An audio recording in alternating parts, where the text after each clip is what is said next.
Diabetes వచ్చినప్పుడు మనం ayurvedic medicine తీసుకుంటే ఎలాంటి అడ్వాంటేజెస్ ఉన్నాయి? ముందు వాళ్ళు ఒకవేళ ఎప్పుడైనా టెస్ట్ చేసుకుంటే వాళ్ళకు హెచ్బిఎవన్సీ అనేది ఒక యావరేజ్ గ్లూకోజ్ 3 months యావరేజ్ తెలుస్తుంది అనమాట. దాన్ని హెల్త్ కాన్షియస్ కూడా పెరిగిపోయింది, అయినప్పటికీ కూడా కేసెస్ పెరుగుతున్నాయి. షుగర్ అనేది కంట్రోల్లో ఉండేది మందుల వలన, వాళ్ళ ఆహారం వలన. అన్నిటికంటే ముఖ్యమైన పాయింట్ ఆయుర్వేదంలో చెప్పగలిగే పాయింట్ ఏంటంటే, చిన్న పిల్లలకి ఎందుకు వస్తుంది మరి? ఇప్పుడు ఆయుర్వేదం మెడిసిన్ అనగానే పథ్యం అంటూ ఉంటారు, అందరూ భయపడుతూ ఉంటారు, ఇది తినొద్దు అది తినొద్దు. అసలు ఆయుర్వేదం అంటే అన్ని తినేవే, చాలా రకాల మూలికల్ని, చాలా రకాల మినరల్స్ని అన్నిటినీ తీసుకోవచ్చు. ఇంతమంది డాక్టర్లు చెప్తూ ఉన్నారు కదా ఆయుర్వేదం గురించి, అయినా కానీ ఆయుర్వేదం సైడ్ ఎవరు ఎక్కువగా టర్న్ అవ్వట్లేదు ఎందుకు? ఎందుకు అర్థమవుతుంది? వాళ్ళకి అర్థం కాదు. ఆయుర్వేదం అనగానే ఒక వెల్కమ్ టు ఐ డ్రీమ్. నేను ఉదయశ్రీ. మన ఇండియాలో రోజు రోజుకు డయాబెటీస్ కేసెస్ పెరిగిపోతూ ఉన్నాయి.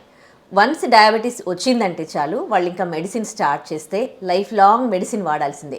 పోనీ ఆ మెడిసిన్ వల్ల ఏమైనా కంట్రోల్లో ఉంటుందా షుగర్ అంటే? అలా కూడా కాదు, మళ్ళీ డోసేజ్ పెంచుకుంటూ పోవాలి. ఆ తర్వాత వయసు పైబడినాక మన బాడీలో ఆర్గాన్స్కి సంబంధించి రకరకాల జబ్బులు వస్తూ ఉంటాయి. మరి ఒకవేళ డయాబెటీస్ వచ్చినప్పుడు మనం ఆయుర్వేదిక్ మెడిసిన్ తీసుకుంటే ఎలాంటి అడ్వాంటేజెస్ ఉన్నాయి? అలాగే ఆయుర్వేదంతో డయాబెటీస్ని పూర్తిగా కంట్రోల్ చేయొచ్చా? ఇవన్నీ డౌట్స్ కూడా క్లారిఫై చేసుకుందాం. ప్రజెంట్ మనము దిల్సుఖ్ నగర్లోని అమృతం ఆయుర్వేద నిలయంకి వచ్చాం. డాక్టర్ సుబ్రహ్మణ్యం గారు ఆయుర్వేద వైద్య నిపుణులు మనతో ఉన్నారు, మాట్లాడదాం. నమస్తే సార్, వెల్కమ్ టు స్టూడియో. నమస్తే సార్, డయాబెటీస్ కేసెస్ అయితే ఎంత పెరిగిపోతున్నాయి, మరి మనం రోజు పేపర్లలో కూడా చూస్తూ ఉన్నాము. అవునవును. అదే అంటే ఇంకా రోజు రోజుకి కేసెస్ పెరిగిపోతూనే ఉంటాయా? ఎందుకు కేసెస్ పెరుగుతున్నాయని అంటారు? మన ఆహారము జీవన విధానమే ప్రధానమైంది. మనకి ఇక్కడ ఎక్కువగా రుచులకు అలవాటు పడిపోయారు. టేస్టీగా ఉండాలి, బిర్యానీలు ఇలాంటివన్నీ అంత టేస్టీగా ఉండాలి. రైసు ఎక్కువగా, షుగరు ఎక్కువగా, చక్కెర ఉండేవి అన్నీ, టీలు కాఫీలు లాంటివి ఎక్కువ తీసుకోవడం. ఇక మన ఆహారం జీవన విధానం చెప్పాలంటే డయాబెటీస్ అనేది చిన్న ఉదాహరణ తీసుకుందాం. ఇప్పుడు చాలామంది షుగర్ ఉంది అంటుంటారు కదా, వాళ్ళు ఒకవేళ స్వీట్ పదార్థాలు ఏవైనా తిన్నారనుకోండి, షుగర్ పెరుగుతుంది అంటున్నారు.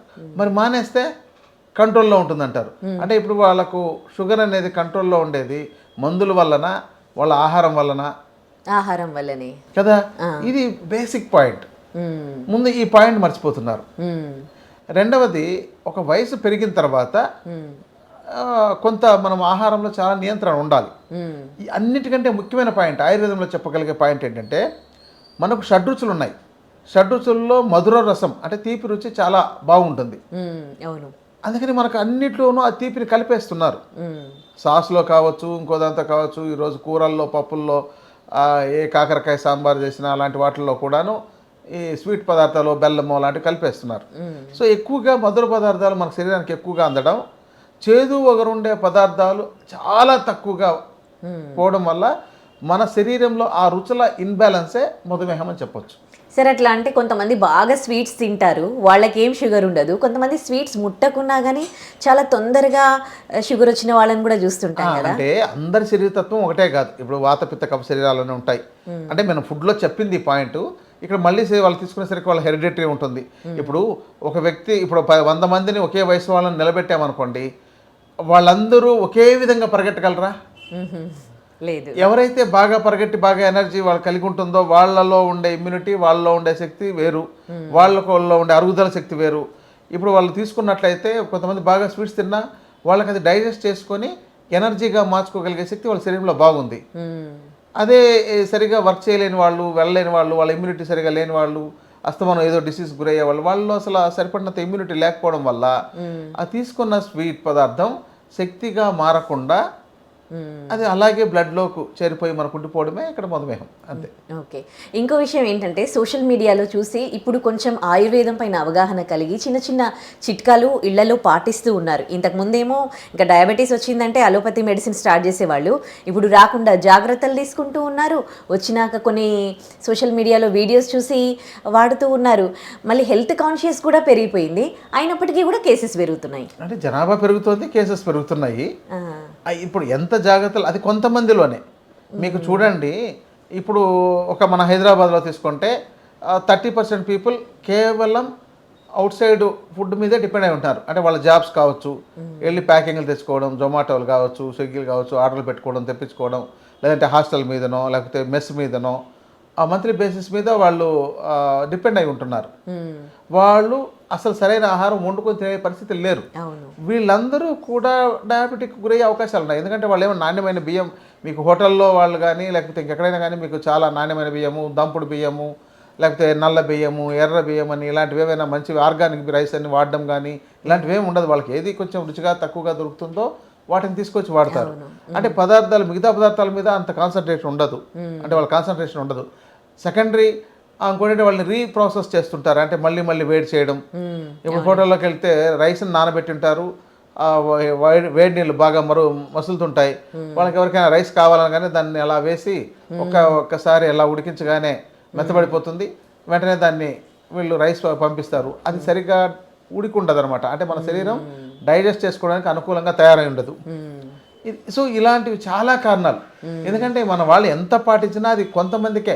ఇప్పుడు ఎంత సోషల్ మీడియా వచ్చినా ఇదంతా ఈ ప్రభావం అంతా ఒక 5 నుంచి 10% మంది మీద మాత్రమే ఉంది. మిగతా 90% మంది మీద లేదు. అది ఏదో కొంచెం ఉన్నవాళ్ళు లాంటి వాళ్ళు చేస్తారు. కానీ ఇప్పుడు మార్కెటింగ్లో ఉండే వాళ్ళకి అలాంటి అవకాశాలు లేవు. ఈ చాలా కారణాలు ఉన్నాయి. ఓకే.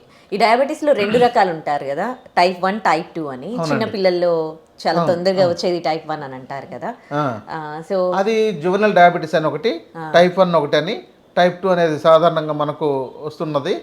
అండ్ జనరల్గా ఆహారం జీవన విధానంతో వస్తున్నది. అది చిన్న పిల్లలకి ఎందుకు వస్తుంది మరి? అది వాళ్ళకు జన్మత వాళ్ళకు ఆర్గాన్స్ సరిగా లేకపోవడం, లేదంటే ఆర్గాన్స్ సక్రమంగా తయారు కాలేకపోవడం. ఇప్పుడు జెనెటికల్ డిజార్డర్ అదండి. దాన్ని తగ్గించలేం కదా అసలు. ఇంకా దానికి ఇప్పుడు మనకు ఆధునికంగా ఇదొక మంచి వరం. ఎందుకంటే ఇన్సులిన్ లాంటిది వచ్చి అది చాలా మంది వాడుకొని దాంతోనే గట్టినవుతున్నారు. ఒకప్పుడు అవకాశాలు లేనివి. టైప్ 1కు ఇన్సులిన్ వేసుకోవడం అనేది మంచి విధానం, బాగుంది. కానీ దాన్ని మళ్ళీ వాళ్ళ వయసు పెరిగిన తర్వాత ఆటోమేటిక్గా ఆహారంలో మార్పులు, ఎక్సర్సైజు లాంటి వాటితో కూడాను వాళ్ళు చాలా వరకు మెరుగుపరచుకోవచ్చు అండి. ఇంకోటి ఏంటి, దీనికి ఆయుర్వేద ఔషధాలు కూడా కొంతమంది కొన్ని వాడుకోగలిగితే ఉత్తమం. అంటే అది సపోర్టివ్ డ్రగ్ కింద వాడాలి.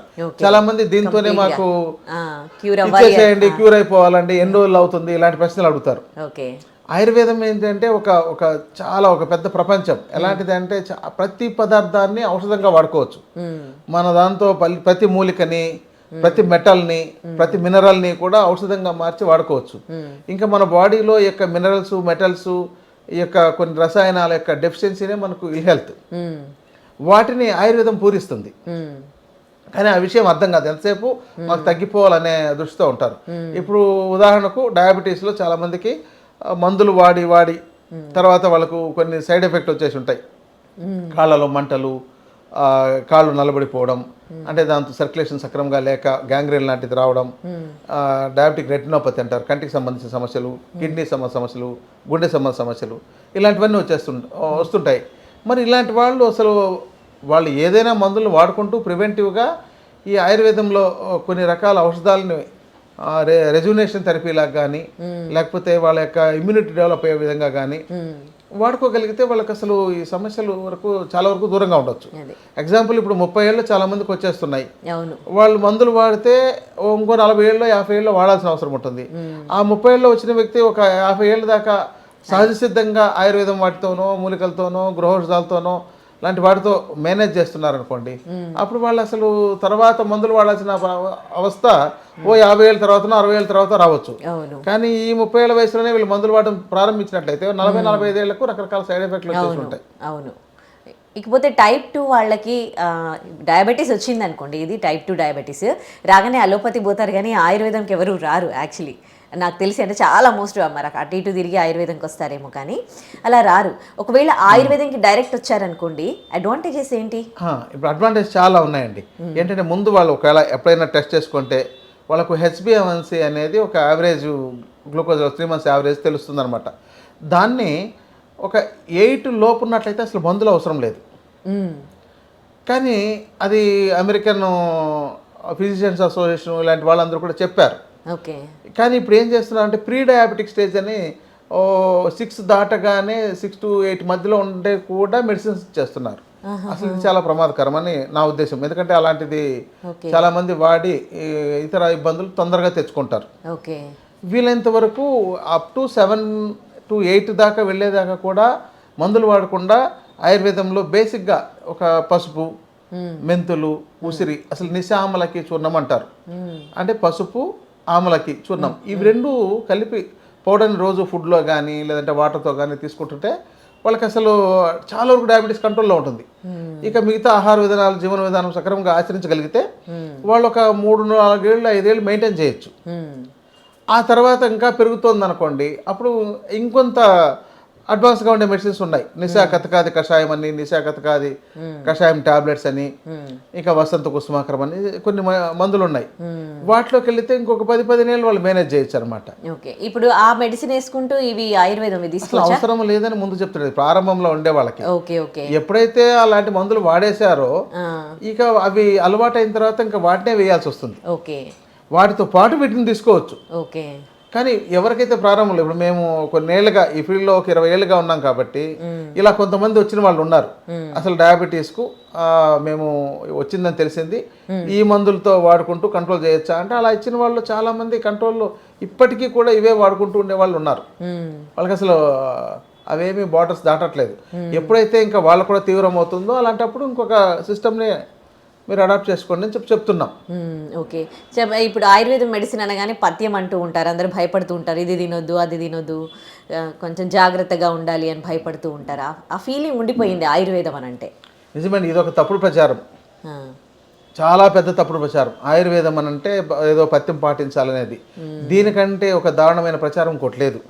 అసలు ఆయుర్వేదం అంటే అన్ని తినేవే, చాలా రకాల మూలికల్ని, చాలా రకాల మినరల్స్ని అన్నిటినీ తీసుకొచ్చి ఇప్పటికీ ఒక 20,000 రకాల మూలికలకు పైగా వాడుతున్నారంటే ఇంకా ఎక్కువ వాడుతున్నట్టే కదా అర్థం. అంటే ఇప్పుడు తినొద్దని ఆపే ఉన్నట్లయితే మరి ఈ మూలికలు ఎందుకు వాడతారు? అంటే ఇక్కడ ఆహారం ఏంటంటే చెడు ఆహారం తినొద్దు, మంచి ఆహారం తీసుకో. పథ్యము అంటే మంచి ఆహారం, అపథ్యము అంటే చెడు ఆహారం. ఏదైతే కొంచెం హాని చేస్తాయో అలాంటివి మీరు సహజసిద్ధంగా ఉండే వేటినైనా తీసుకోవచ్చు. ఈ అన్నేచురల్గా ఉండే వాటిని, అంటే ప్రాసెస్ ఎక్కువ చేసిన వాటిని తీసుకోవద్దు అంటున్నాం. ఇప్పుడు డయాబెటిక్లో ఫ్రూట్స్ తీసుకోమంటున్నాం, అదే షుగర్ పేషెంట్ చేసింది తీసుకోవద్దు అంటున్నాం. అమ్మో అదేంటంటే దాంతో చాలా కలిపి ఉంటారు, అది చాలా రకాల ప్రాసెస్, దాని స్టెప్స్ చాలా మారి ఉంటాయి. అదే మీకు సహజసిద్ధంగా ఒక మామిడి పండును, ఒక అరటిపండులో తినేసినంత మాత్రం వెంటనే పెరిగిపోదు. అదే ఒక 2 టీలు తాగితే వాళ్ళకు షుగర్ పెరగచ్చు. అవును, ఓకే. సో అందుకని పథ్యం అనేది మందుకు లేదు, అది రోగానికే.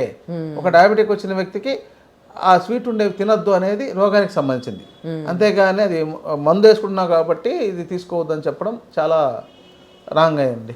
ఇప్పుడు కొంతమంది డయాబెటీస్తో ఇన్సులిన్ వరకు వెళ్ళిపోయి ఉంటారు కదా, వాళ్ళు ఒకవేళ అంటే ఇంకా ఒక 30-40 క్రాస్ అయ్యారనుకోండి, ముందు ముందు ఏం ఆర్గాన్స్ డ్యామేజ్ కాకుండా డయాబెటీస్తో ఇప్పుడు వాళ్ళు ఆయుర్వేదం తీసుకోవచ్చా? చాలా బాగా తీసుకోవచ్చు అండి. కంటికి సంబంధించి, కిడ్నీకి సంబంధించి, గుండెకి సంబంధించి, ఈ కాళ్ళల్లో తిమ్మిర్లు, మంటలు, ఇప్పుడు యాక్చువల్గా ఇప్పుడు పెరిఫెరల్ న్యూరోపతి ప్రాబ్లం వచ్చేస్తుంది, కాళ్ళలో మంటలు, తిమ్మిర్లు వస్తుంటాయి. ఇప్పుడు ఆధునికంగా ఏమి చేయలేకపోతారు, అసలు దానికి వాళ్ళు ఎన్ని మందులు ఇచ్చినా పని చేయలేరు. అప్పుడు మాత్రమే మా దగ్గరకు వస్తున్నారు. ఆ ప్రాబ్లం ఉన్న వాళ్ళకి మేము ఇస్తే తగ్గుతోంది. మరి అలాంటి ప్రాబ్లం తగ్గినప్పుడు మరి అది అంతకుముందే మధుమేహం, ఆ డయాబెటీస్, ఆ షుగర్ అని ఏదైతే అంటున్నారో అది ఎందుకు తగ్గవు? దానికి కూడా సరైన దిశ తగ్గుతాయి. ఓకే, సో ఎట్లాంటి సిమ్టమ్స్ చూస్తారు మీ దగ్గరకు వచ్చే పేషెంట్లు? అందరిలో ఈ కాళ్ళు తిమ్మిర్లు ఇవన్నీ రొటీన్ గా ఉంటాయా, లేకపోతే ఒక్కొక్కరిలో ఎక్కువ మంది అదే వస్తారండి. ఎప్పుడైనా అంటే ఆల్రెడీ ఆధునికంగా మందులు వాడుతుండే వాళ్ళు, ఇప్పుడు ఇంత ప్రచారమైనా కూడా హెర్బల్స్ వాడుతుండే వాళ్ళు 5 to 10% దాటట్లేదు. మిగతా 90% వాళ్ళకి అవగాహన లేదు. పక్కన ఏదైతే హాస్పిటల్ ఉందో, ఏ మందు ఇచ్చారో, వాళ్ళ మీద ఏ నమ్మకం ఉంటుందో, అంటే పక్కన ఉన్న వాళ్ళకి రెగ్యులర్గా చూస్తున్న డాక్టర్ వాళ్ళకి దగ్గు, జలుబు, జ్వరానికి ఏదైతే మందులు ఇస్తున్నారో అదే డాక్టర్ దగ్గరికి వెళ్ళి నాకు ఇలా వచ్చిందని అంటే వెంటనే వాళ్ళు ఏమి ఇచ్చిందారో అదే తీసుకుంటారు, ఎందుకంటే ఒక నమ్మకం ఏర్పడి ఉంటుంది. ఒకవేళ వాళ్ళకి తీవ్రమైనప్పుడు ఇంకా స్పెషలైజేషన్ వెతుకుతుంటారు. కొంచెం నాలెడ్జ్, ఎందుకంటే చాలా మందిలో అసలు నాలెడ్జ్ లేకపోవడం ఇక్కడ ప్రధానం. అంటే డయాబెటీస్ అంటే ఏదో ఇచ్చారు, దానికి డయాబెటీస్ పనిచేస్తుంది అంటే దాన్ని కొనుక్కోవడమే తప్ప దాని మీద అవగాహన పెంచుకోవట్లా. ఎందుకు ఇంతమంది డాక్టర్లు చెప్తూ ఉన్నారు కదా ఆయుర్వేదం గురించి, అయినా కానీ ఆయుర్వేదం సైడ్ ఎవరు ఎక్కువగా టర్న్ అవ్వట్లేదు ఎందుకు అర్థమవుతుంది? వాళ్ళకి అర్థం కాదు. ఆయుర్వేదం అనగానే ఒక నెగిటివ్ అనేది చాలా మైండ్లో ఉంటుంది. ఆ నెగిటివ్ మైండ్లో ఉండేదాన్ని తీయడానికి చాలా కష్టం. ఇది ఎలాంటిదంటే ఎగ్జాంపుల్, మనకు కొన్ని ఆచారాలు మనకున్నాయి. ఏ ఆచారాలు ఎప్పుడైతే వాళ్ళ మైండ్లో ఉందో అది వాళ్ళకి అస్తమానం రిపీట్ అదే గుర్తుకొస్తుంటుంది. అట్లాగే ఇవి కూడాను అలాగే వాళ్ళకు అసలు టర్న్ అవ్వడానికి లేదా దీన్ని ఉపయోగించుకోవడానికి కాకుండా వాళ్ళు అలాగే కంటిన్యూ అవుతుంటారు. ఓకే, సో ఇంత ఇప్పుడు లక్షలు కాదు కోట్లలో షుగర్ పేషెంట్స్ అది సఫర్ అవుతూ ఉన్నారు. ఏజ్ పైబడినాక హెల్త్ ఇష్యూస్తో సఫర్ అవుతూ ఉన్నారు. అలాంటి వాళ్లకు ఈ ఆయుర్వేదం మెడిసిన్ వాడితే ఎలాంటి అడ్వాంటేజెస్ ఉంటాయి, వాళ్ళు వాళ్ళ లైఫ్ ఎట్లా హ్యాపీగా లీడ్ చేయొచ్చు అంటే ఏం చెప్తారు? చాలా బాగుంటుందండి. ఇప్పుడు ఆయుర్వేదంలో ఉండే మూలికల్ని వాడుకోగలిగితే సాధారణంగా ఇప్పుడు ఒక 200 నుంచి 300 హెర్బల్స్ డయాబెటీస్ మీద పనిచేస్తున్నాయని నిర్ధారణ కూడా అయినాయి. వాళ్ళు వాడుతుంటేనే వాళ్ళకు ఆ మార్పులు వచ్చినాయి. ఇవన్నీ కూడా మనిషి మీద ప్రయోగం చేసి చూసినవే కదా. వాటిలో ఏ కొన్ని ద్రవ్యాలనైనా తో తయారు చేసిన మందులు వాడుతుంటే వాళ్ళకు ఎంతో కొంత మెరుగైతే ఉంటుంది. ఎందుకంటే వాళ్ళకు ఏదైనా తిమ్మిర్లు తగ్గడము, లేదంటే ఇప్పుడు చాలా మందికి వీక్నెస్ వచ్చేస్తుంది. వాళ్ళు ఒక గంట సేపు నడిచారంటే ఇంకా చాలా కింద అవును వీక్ అయిపోతూ ఉంటారు. వన్స్ షుగర్ వచ్చిందంటే వాళ్ళు తొందరగా టైర్డ్ అయిపోవడము. ఎవరికైతే డయాబెటీస్ వల్ల మందులు వాడుతూ వీక్ అయిపోయి ఇమ్యూనిటీ తగ్గిపోయి చాలా ఇబ్బంది పడుతున్నారో వాళ్ళు ఆయుర్వేదంలో కొన్ని రకాల ద్రవ్యాలతో తయారు చేసిన ఔషధాలను వాడడం ద్వారా వాళ్ళు లివ్ లైక్ నాన్ డయాబెటిక్, అంటే డయాబెటిక్ లేని వాళ్ళు ఎంత బాగా ఉంటారో అంత యాక్టివ్గా ఉండగలిగే అవకాశాలు ఉన్నాయి. కానీ వీళ్ళలో ఒక పెద్ద ప్రశ్న ఉంటుంది, నాకు ఎన్ని రోజుల్లో వచ్చేస్తుంది, తొందరగా వచ్చేయాలనుకుంటారు. ఒక 10 ఏళ్ళు మందులు వాడి ఇక్కడ రాగానే 15 రోజుల్లోనే మాకు ఇంకా ఏం రిజల్ట్ రాలేదంటారు. సో దానిలోని ఆ ఎఫెక్ట్ అంతా పోయి మళ్ళీ ఇవి రావాలంటే దానికి 2 నెలలో 3 నెలలో 6 నెలలు పట్టచ్చు. ఎందుకంటే నేను ఇలాంటి వాళ్ళకు కొంతమందికి ఇచ్చిన తర్వాత వాళ్ళు మీరు కంటిన్యూగా వాడండి, ఎక్కువగా ఈ అబ్రాడ్ నుంచి వచ్చిన వాళ్ళు ఒక 6 నెలలు తీసుకెళ్ళి వాడండి అని చెప్తే 6 నెలలు వాడిన తర్వాత వాళ్ళు చాలా మంది రిజల్ట్ చెప్తున్నారు. ఇక్కడ 6 నెలలు వాడే ఓపిక ఎవరికి ఉండట్లేదు. బయట దేశాలలో వాడుతుంటారు కానీ ఇక్కడ వాడట్లేదు. Okay right. ఈ ఆయుర్వేదం గురించి అందరికీ అవగాహన కల్పించారు అండ్ అందరూ తెలుసుకోవాలి అని కోరుకుంటూ thank you so much for the information అండి. And for more videos, please subscribe to iDream. Please subscribe to iDream. Please subscribe iDream. And please subscribe to iDream. For more videos, subscribe to iDream. please like, share and subscribe to the channel. Congratulations, iDream. Subscribe to iDream. Subscribe to iDream. So subscribe to iDream Media. iDream team andarki huge congratulations. Please subscribe iDream Media. Please subscribe to iDream. Subscribe iDream. Please subscribe to iDream. iDream అంటే నా కళల ఛానల్ను subscribe చేసుకున్న నోరు తిరుగుతలేదు, మీరైతే గంట గుర్తు కొట్టండి. For more such videos, please subscribe to iDream.